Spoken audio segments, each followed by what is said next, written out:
Starting off at number 15, it's Sun and Bone, a PS5 exclusive first-person cowboy game where you kill dinosaurs. I don't know what else there is to say about this. The story has a farm being attacked by bandits, you're a sheriff, and somehow you manage to get transported back to prehistoric times, and hey, there's dinosaurs there. Now, this game bills itself as a fast-paced shooter. I'm not 100% sure I want to call it a boomer shooter, but it definitely takes some influence from there. And probably my biggest question that I want answered isn't the story or what happens. It's where does the ammo come from? Obviously, I do not need a rational answer for this, but I'm so excited to find out. This game looks fun as hell. It is allegedly coming out this year to the PS5. Stay tuned for more on that. And number 14 is Zoocosis. This one I kind of like to call Dead Space, but at the zoo. Basically, you're the night zookeeper. Your job is to take care of the animals in the zoo at night. But what happens when an alien parasite takes them over and turns them into hideous, deadly things? Well, first off, you want to try to stay alive. But second off, you want to create a vaccine to cure them, which is maybe not within my capabilities as a zookeeper, but I would also say I probably wouldn't get hired as a zookeeper in the first place. I don't have any capabilities as a zookeeper, so This is a game that takes the aesthetic of kind of a Five Nights at Freddy's-ish thing, maybe a little bit more in the more realistic area, but not a lot, and combines it with The Thing. It definitely creates a weird combination that is definitely unsettling. I'm not sure it's one that I'll be playing with all the lights off at night or anything, but it is definitely one I will be playing. As of now, Zoocosis is set specifically for a PC release in Q2 of this year. We'll see if it lands that release date, but it's definitely a cool looking game that I look forward to playing. At number 13 is Prison Architect 2. It is a follow-up to the 2D private prison simulator that takes the game specifically into a 3D space. However, based on the trailer, it is keeping all of the ideas of the original, which took inspiration from Dwarf Fortress, Theme Hospital, and Dungeon Keeper. And although the game probably most visually closely resembles Theme Hospital, I could probably see more of Dungeon Keeper or Dwarf Fortress in it. Prison Architect came out way back in 2015, and I'd say it's about time for a follow-up.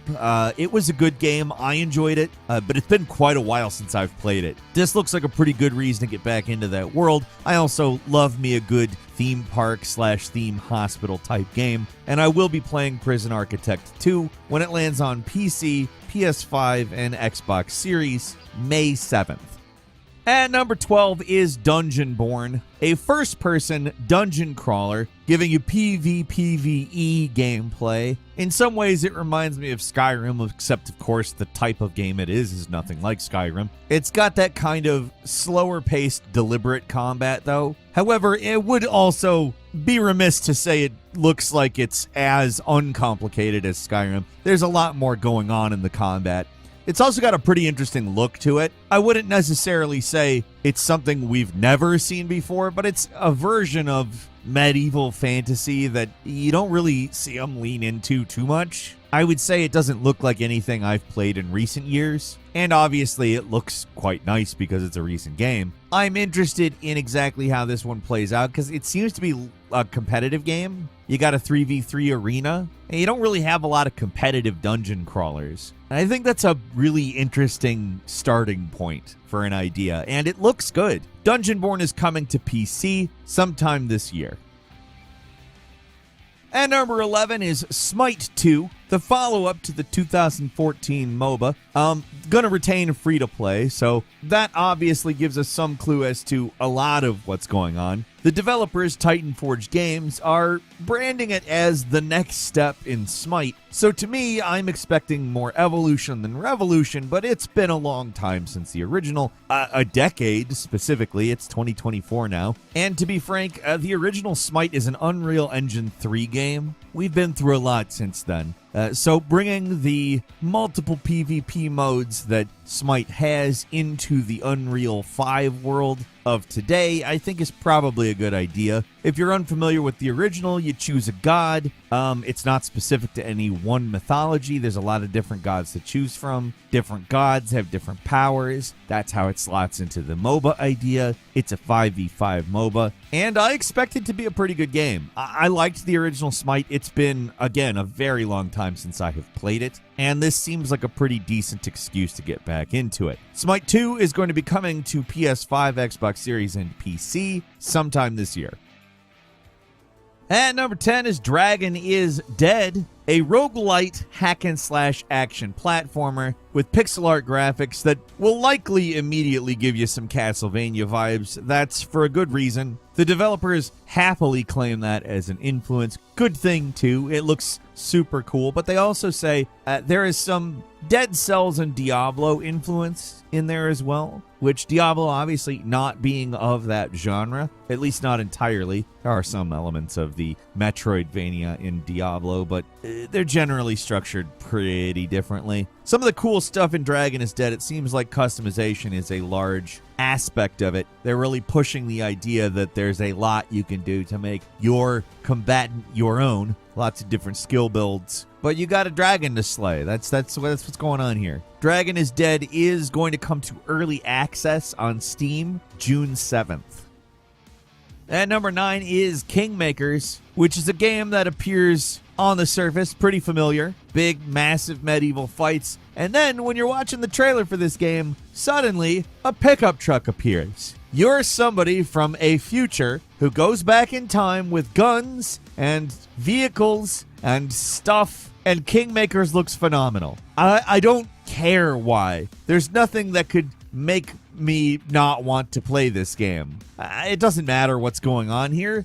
How many times have you thought, what if somebody had a gun at one of these things? What if somebody drove a car into that big sea of people? I don't know. This is one of those games that it's such a novel but like obvious concept that it's shocking that it doesn't exist already. And on top of that, this doesn't just look like, oh, well, we came up with something that people haven't seen before. It looks fun as hell. It looks like they have great, tight controls, and I'm really excited to play it. Kingmakers is coming to PC sometime this year.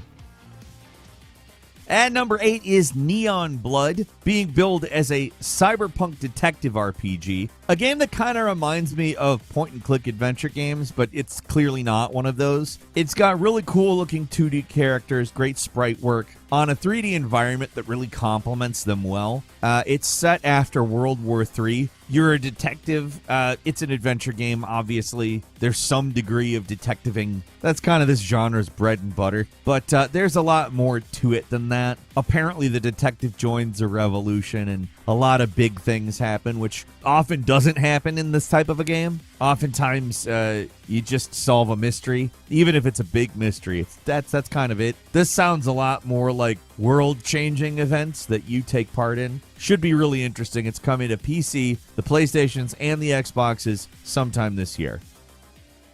At number 7 is Endless Ocean Luminous, an adventure/simulation game that takes place underwater and is the third game in the Endless Ocean series. The original games came out on the Wii, so Endless Ocean and Endless Ocean 2 Adventures of the Deep. I mean, we're talking about 14 to 16-year-old games here. And it's been a very long time since it seems like they even considered making sequels. It's not necessarily Subnautica, but I'm sure that it will kind of feel a little bit like that for some people. Whether or not they actually incorporate elements from Subnautica, I think it'd probably be wise to, honestly. The original Endless Ocean games were, decently reviewed, but I have to assume there'll be some various inclusions and updates that maybe nod towards Subnautica here. I don't know. We'll have to see. Endless Ocean Luminous is coming to Switch May 2nd.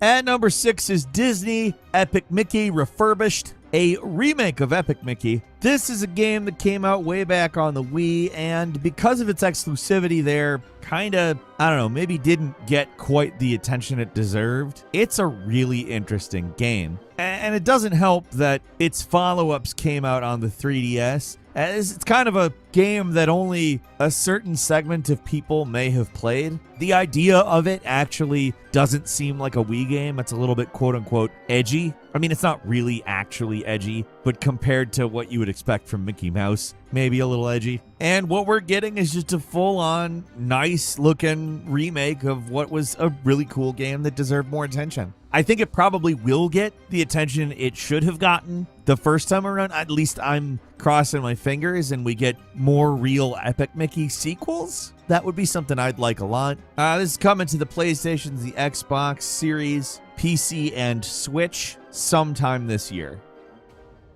At number 5 is The Sinking City 2, a survival horror game being developed by Frogwares, following up the Lovecraftian Sinking City, which is a game that had a lot of interesting ideas. It's kind of loosely based on Call of Cthulhu. It's obviously a Lovecraftian game, and the sequel is being set as a standalone story from the previous game. I don't know whether I want to consider that a full-on reboot or not, because it looks like very much like the same game, but a lot better. I don't know a lot about it beyond that, other than they put together a pretty good trailer. This one's not coming out in the immediate future. It'll be landing in 2025, so keep your eyes peeled to Game Ranks for more updates on this one. At number 4 is Marvel Rivals, a team-based PvP shooter that, I mean, it's Marvel, so you know what the deal is here. It's superheroes. To me, it kind of looks like third-person Overwatch, maybe combined with Power Stone a little bit. I would normally be pretty skeptical of this kind of thing, but the footage that they put together actually looks pretty interesting to me. It's team-based, you got 2 teams of 6, and apparently destructible environments. We see some of that in the trailer, but we don't really know to what extent. What we do see is pretty cool looking, though. So, I don't know, this is one of those games where I really hope it lives up to its potential. Marvel Rivals is coming to PC sometime in the future. And number 3 is Nobody Wants to Die, which is a really interesting dystopian cyberpunk kind of BioShock possibly looking game with a time mechanic that kind of looks a little Prince of Persia-like. We don't have actual gameplay of this one. We just have a cinematic announcement trailer, and it's very cool looking. But obviously, without any gameplay, I can't really tell you exactly what's going on here, other than everything established gives me certain vibes, and that makes me want to play it. Obviously, when we know more about it, we'll let you know, with Nobody Wants to Die coming to PC, PS5, and Xbox Series sometime this year. Moving on to number 2, The Night Wanderer, a game billing itself as a Souls-like RPG with a Metroidvania-inspired level design, but a much faster combat system. We'll see exactly how that shakes out as we know more, but what we've seen of it establishes a pretty different world from what we're used to with a Souls-like. We're on a spaceship, but we're also on a medieval world called Midgard. You're an elite soldier, and to be frank, we have not seen gameplay, so we're taking a lot on their word, but the trailer is different. If they can deliver on what they're saying, this is one of those games that is going to be very cool. We don't have a release date for it, but when it does come out, it's coming to the PS5, Xbox Series, and PC. And finally, at number 1, Marvel 1943 Rise of Hydra, a Captain America / Black Panther story that obviously pits these two against Hydra, but also against each other, at least for some portion of the game, as the trailer puts them sort of in clash with each other. It is an interesting looking trailer, don't get me wrong, but again, as an announcement trailer, we don't really know what the game's gonna look like. Potentially, it could be very good. Comes to us from the creative director of the Uncharted series, Amy Hennig. Understanding that piece of information gives us some hope as to its gameplay style. I'm hoping somewhat Uncharted style, but we'll see. We don't have a release date, but we'll probably see that on every platform possible. They've announced it for PC, but why wouldn't you see this on other ones? I have a couple of bonus games for you. Industria 2 is the first, which sounds like it would be a factory building game, but it's not. If you played the original Industria, you know it's a narrative FPS. Industria 2 sets you in a parallel dimension. That's very freaky, very weird, very different. We don't have a release date for that, but it's coming to PC. And finally, Fatal Fury, City of the Wolves, the first new Fatal Fury game in 26 years, and a direct sequel to Garou, Mask of the Wolves from 1999. It's giving us that kind of 2D in 3D art style, but it definitely does look unique, and it looks like Fatal Fury, if you remember that series. It's one that I used to really enjoy, and is going to be coming to, I would assume, every platform. Like, comment, and subscribe.